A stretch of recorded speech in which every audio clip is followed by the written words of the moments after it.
Team India ప్రధాన pacer Jasprit బుమ్రాను ఉద్దేశించి పాకిస్తాన్ మాజీ స్పిన్నర్ డానిష్ కనేరియా ఆసక్తికర వ్యాఖ్యలు చేశాడు. అద్భుతమైన నైపుణ్యాలున్న ఈ స్టార్ బౌలర్పై పనిభారాన్ని తగ్గించే బాధ్యత బీసీసీఐపై ఉందన్నాడు. అదేవిధంగా బుమ్రా ప్రాతినిధ్యం వహిస్తున్న ఐపీఎల్ ఫ్రాంచైజీ ముంబై ఇండియన్స్ కూడా అతడిపై భారం పడకుండా కాపాడుకోవాలని సూచించాడు. టీ20 ప్రపంచ కప్ 2024కు ఎక్కువగా సమయం లేదు కాబట్టి బుమ్రాకు ఎంత ఎక్కువ విశ్రాంతినిస్తే అంత మంచిదని కనేరియా అభిప్రాయపడ్డాడు. కాగా వన్డే వరల్డ్ కప్ 2023 తర్వాత సౌత్ ఆఫ్రికాతో టెస్టు సిరీస్ సందర్భంగా మళ్లీ మైదానంలో దిగాడు బుమ్రా. సఫారీ గడ్డపై అద్భుత ప్రదర్శనతో అదరగొట్టి ప్లేయర్ ఆఫ్ ద సిరీస్గా నిలిచాడు. ఈ నేపథ్యంలో డానిష్ కనేరియా తన యూట్యూబ్ ఛానల్ వేదికగా బుమ్రా గురించి మాట్లాడుతూ కీలక సూచనలు చేశాడు.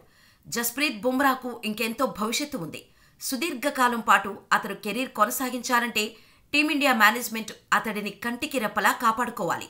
ఫాస్ట్ బౌలర్ కాబట్టి తరచూ గాయాల బారిన పడటం సహజం. అందుకే అతడి విషయంలో మరింత జాగ్రత్త అవసరం అని కనేరియా పేర్కొన్నాడు.